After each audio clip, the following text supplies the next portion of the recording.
పెద్దలు శ్రీధర్ బాబు గారికి కృతజ్ఞతలు. ఇప్పుడు మన జిల్లా ఇన్ఛార్జ్ మంత్రివర్యులు పెద్దలు తుమ్మల నాగేశ్వరరావు గారిని మనల్ని ఉద్దేశించి మాట్లాడాల్సి కోరుతున్నాం. గౌరవనీయులు, మీ అభిమాన శాసనసభ్యులు, జిల్లా పార్టీ అధ్యక్షులు, ఈనాటి సభాధ్యక్షులు మేడిపల్లి గారికి, ఈనాటి ముఖ్య అతిథి మీ అందరి యొక్క ఆశీర్వాదంతో ఈనాడు తెలంగాణ ముఖ్యమంత్రిగా ఈ రాష్ట్రంలో అనేక సంక్షేమ అభివృద్ధి కార్యక్రమాలకి మూలమైనటువంటి వ్యక్తి ముఖ్యమంత్రి గారికి, అదేవిధంగా జిల్లాలో సుదీర్ఘకాలం కాంగ్రెస్ పార్టీకి ప్రభుత్వంలో అనేక సంవత్సరాలుగా సేవలు అందిస్తూ మీ అభిమానాన్ని పొందినటువంటి మంత్రివర్యులు శ్రీధర్ బాబు గారికి, పొన్నం గారికి, అడ్లూరి గారికి, అదేవిధంగా వేదిక మీద ఉన్నటువంటి కరీంనగర్ జిల్లా ప్రజల యొక్క ఆశీర్వాదంతో ఈనాడు శాసనసభలో అదేవిధంగా వివిధ ప్రభుత్వ హోదాల్లో ఉన్నటువంటి పార్టీ పెద్దలందరికీ ఈరోజు ఈ కార్యక్రమానికి ఇచ్చినటువంటి వేలాది మంది చొప్పదండి, అదేవిధంగా కార్పొరేషన్ నుంచి వచ్చినటువంటి మిత్రులందరికీ ధన్యవాదాలు తెలియజేస్తా.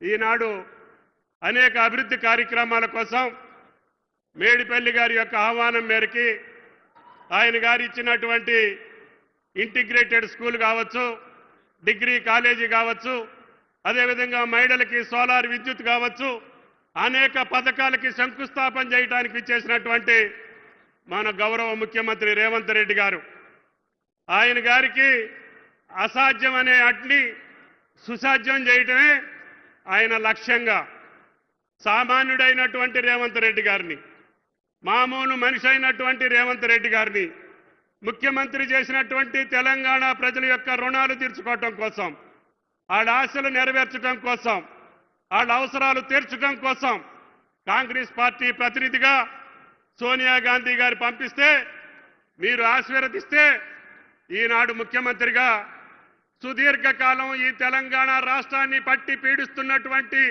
శాశ్వత సమస్యలకి పరిష్కారం చేసినటువంటి రేవంత్ రెడ్డి గారు. మీకు తెలుసు, కులగణన అనేది అందరి కోరిక. ఈ యొక్క జాతికి ఏ కులం ఎంతమంది ఉంటే వాళ్ళకి అన్ని అవకాశాలు రావాలి, సామాజిక పరంగా, రాజ్యాంగ పరంగా, ఉద్యోగ పరంగా జీవితాల్లో వెలుగులు నింపాలి అని రాహుల్ గాంధీ గారి యొక్క కోరిక మేరకి, కాంగ్రెస్ పార్టీ నిర్ణయం మేరకి గుండె ధైర్యంతో భారతదేశంలో కులగణన చేసినటువంటి ఏకైక ముఖ్యమంత్రి రేవంత్ రెడ్డి గారు అని చెప్పి మీకు ఈ సందర్భంగా మనం చేస్తున్నాం. అందుకని ఈరోజు బీసీ జనాభాకు తగ్గట్టుగా అన్ని రకాలుగా ఉద్యోగాల్లో, రాజకీయాల్లో అవకాశాలు కల్పించే అవకాశం వచ్చింది. మన రాష్ట్రాన్ని చూసి భారతదేశం కూడా, భారత ప్రభుత్వం తల వంచి ఈనాడు కులగణనకి సిద్ధమైంది అని చెప్పి మీకు ఈ సందర్భంగా మనం చేస్తున్నాం. అంతేకాకుండా దళితుల్ని వేరు చేసి, వేరు కొంపట్లు చేసి వాళ్ళ రాజకీయ పబ్బాలు గడుపుకున్నటువంటి రాజకీయ పార్టీలకి ధీటుగా అనేక సంవత్సరాలుగా మన కళ్ళ ముందు నిప్పు అగ్నిగుండంలా మరిగినటువంటి కేటగరైజేషన్ కూడా ఈ రోజున సమాధానం చెప్పి వాళ్ళ యొక్క అవకాశాలు తగ్గట్టుగా ఈ రోజున కేటగరైజేషన్ చేసినటువంటి ఏకైక రాష్ట్రం భారతదేశంలో రేవంత్ రెడ్డి గారి ప్రభుత్వం అని చెప్పి మీకు ఈ సందర్భంగా మనం చేస్తున్నాం. అంతేకాకుండా ఆయన గారు చెప్పినటువంటి అన్ని కార్యక్రమాలకి శ్రీధర్ బాబు గారు చెప్పినట్లుగా ఒక్కొక్కటి ఆర్థిక పరిస్థితుల వెసులుబాటుతోటి ఒక్కొక్క పథకాన్ని ప్రారంభిస్తూ వాటిని పూర్తి చేసుకుంటున్నాం. ఇందాక చెప్పారు మహాలక్ష్మి, మహిళామ తల్లులందరూ కూడా ఉచిత బస్సులో ప్రయాణం చేస్తున్నారు అంటే ఈ రోజుకి 279 కోట్ల సారి మహిళలు ఉచిత బస్సులో ప్రయాణం చేశారు. వాళ్ళకి ఖర్చు పెట్టినటువంటి సొమ్ము 9,170 కోట్లు. అంటే 9,000 కోట్లు మహిళామ తల్లుల యొక్క ఖాతాల్లో జమ అయినట్టే, మీకు పొదుపు వచ్చినట్టే. ఏ ప్రభుత్వం కూడా భారతదేశంలో సంవత్సరన్నర కాలంలో మహిళామ తల్లులకి ఉచిత ప్రయాణం కోసం 9,000 కోట్ల పైసలకు ఖర్చు పెట్టినటువంటి ఏకైక ప్రభుత్వం తెలంగాణ ప్రభుత్వం, రేవంత్ రెడ్డి గారి ప్రభుత్వం అని చెప్పి మీకు ఈ సందర్భంగా మనం చేస్తున్నాం. అంతేకాకుండా విద్యుత్ శక్తి ఇస్తామని చెప్పాం.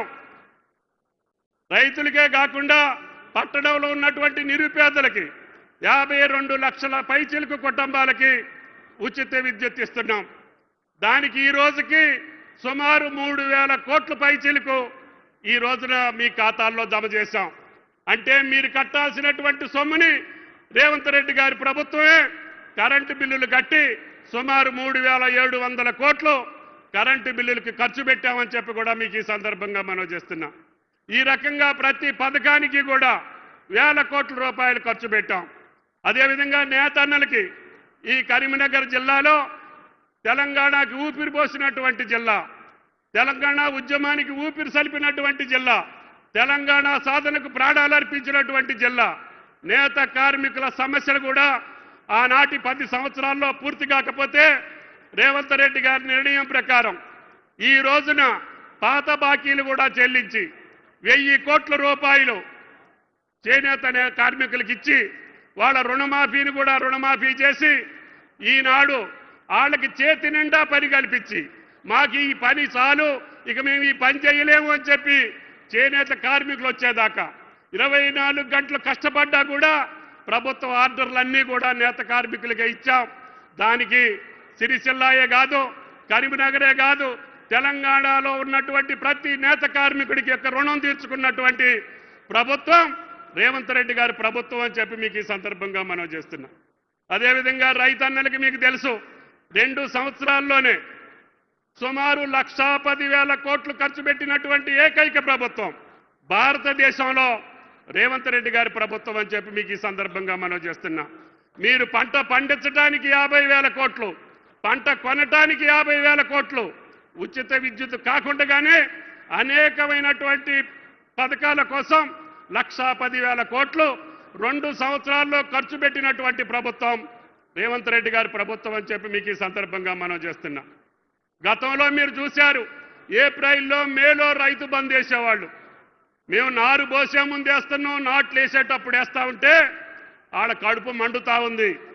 ఏంటి, మనం ధనిక రాష్ట్రం ఉన్నప్పుడే, అప్పులు లేనప్పుడే, ఆదాయం ఉన్నప్పుడే 4-5 నెలల పాటు మనం రైతు బంద్ వేసేవాళ్ళం. మరి రేవంత్ రెడ్డి గారు 9 రోజుల్లో 9,000 కోట్లు వేసేటటువంటి శక్తి ఆయనకి ఎట్లొచ్చింది అని చెప్పి వాళ్ళకి కడుపు మండుతుంది. అయినా సరే వాళ్ళు ఎంత కడుపు మండినా వాళ్ళ కళ్ళ